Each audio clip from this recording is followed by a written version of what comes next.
Bueno, yo creo que quedan vigentes varias cosas de la reforma que propiciamos para 2005-2006, ¿no? En primer lugar, queda la ilusión con que afrontamos esa posibilidad histórica de una reforma del servicio público de radio y televisión en España que no se había llevado a cabo 30 años antes, durante 30 años después de la transición democrática, ¿no? En segundo lugar, buena parte del informe del Consejo de la Reforma y de sus propuestas fueron recogidas en la ley de la reforma de 2006, muchos de cuyos elementos todavía siguen vigentes, aunque en muchos casos no se apliquen. Desgraciadamente después vinieron épocas malas, ¿no? De contrarreforma, de crisis, de retrocesos sociales. Vino, por ejemplo, sin dejar el gobierno de Rodríguez Zapatero, una contrarreforma del modelo financiero de Radio y Televisión Española, una ley general del audiovisual donde se penalizaba la televisión pública frente a la competencia comercial, y especialmente ha llegado después, en 2012, un gobierno del Partido Popular que de forma evidente no cree en el servicio público, que cambió elementos muy puntuales pero sustanciales del servicio público y de su regulación.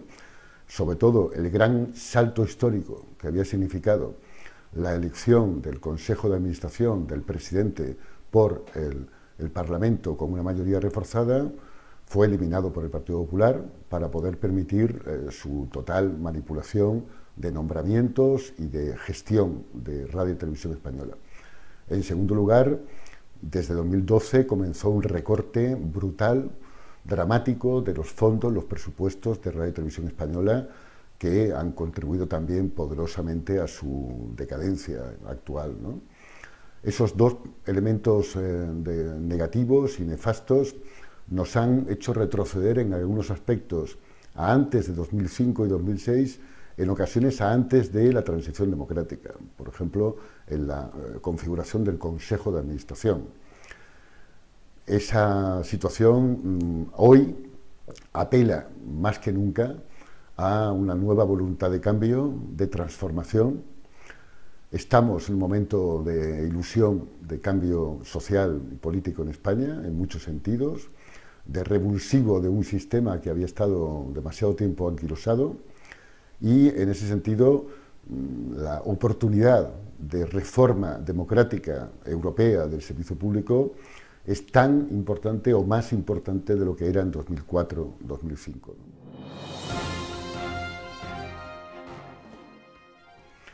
Yo creo que hay muchos elementos válidos, ¿no?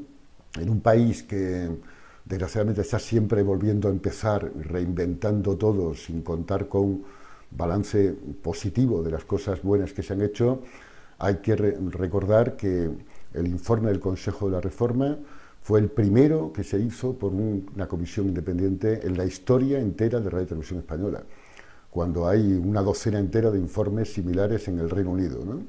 Ahí tenemos una base importante que creo que sigue teniendo mucha vigencia. Buena parte de la ley de reforma de 2006 creo que sigue siendo válida, eliminando las contrarreformas introducidas por el gobierno del Partido Popular, pero también hay que pensar que ya estamos en tiempos nuevos. Han pasado 10 años de aquella reforma, 10 años de aquel informe, el mundo digital ha avanzado poderosamente.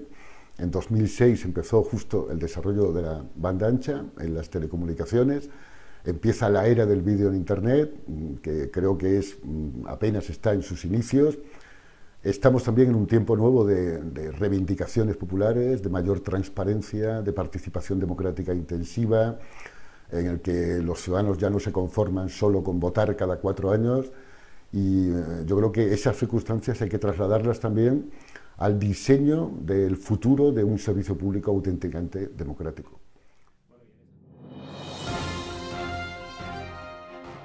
Bueno, yo llevo 32 años en la universidad. Desde hace 32 años estoy luchando por una cultura democrática en España, por una comunicación más democrática, y ya forma parte de mi ser y de mi trabajo profesional, ¿no?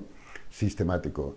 En 2004-2005 dediqué un año entero de mi vida, casi intensivo, sin cobrar, sin excedencia, sin nada, a el informe del Consejo de la Reforma, Y estoy orgulloso de que aquello se culminó con una gran participación ciudadana, de entidades sociales de todo tipo.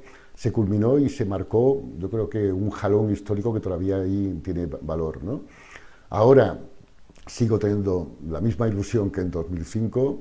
Creo que los países mediterráneos no estamos condenados de forma inapelable a una televisión de tercera categoría, manipulada, sistemáticamente partidista, que vaya contra el derecho de los ciudadanos a la cultura y a la comunicación.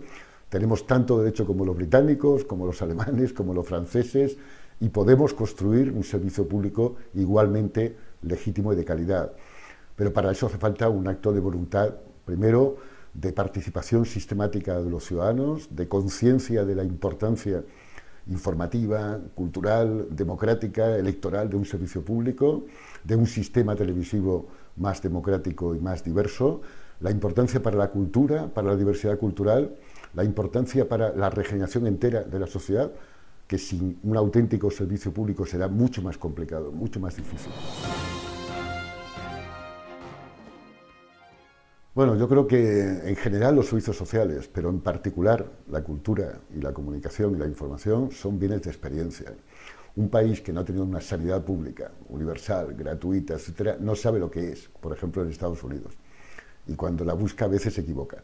Un país que no tiene una educación realmente universal, de calidad, etcétera, seguramente no lo valora. En la cultura y en la información es aún peor. Decimos que son bienes de experiencia. Solo cuando uno lo comprueba, tiene la conciencia de que es importante en términos de diversidad, de calidad de la cultura, de contenidos, de democracia. En España no lo hemos tenido, no hemos tenido un servicio público. Primero tuvimos durante años una radio y televisión española de régimen dictatorial, que no tenía nada que ver con el servicio público. Luego, a partir del 80, un estatuto bastante defectuoso que daba todo el poder a los partidos, a la lucha política, de cuotas de partido, de militantes. Por fin, a partir de 2005-2006, tuvimos un modelo homologable con el modelo europeo de la BBC o de France Television o de la RAI, y no nos han dejado tiempo, apenas lo hemos demostrado, comprobado durante 3-4 años. En los informativos vimos mucha mayor independencia, en la programación hubo un avance importante de calidad de contenido del servicio público, y de pronto nos hemos encontrado con un retroceso histórico a partir de 2012. A etapas muy anteriores de la transición democrática. No ha habido tiempo para que los ciudadanos se conciencien de la importancia del servicio público y de no solamente su valor intrínseco para toda la democracia, sino también para defender la sanidad pública, la cultura pública, la educación pública, porque es una plataforma vital para todo eso. Sin esa plataforma también de pública en la comunicación y en la cultura, será muy difícil restaurar ni siquiera una conciencia de la regeneración democrática que incluye la regeneración perdida del estado de bienestar.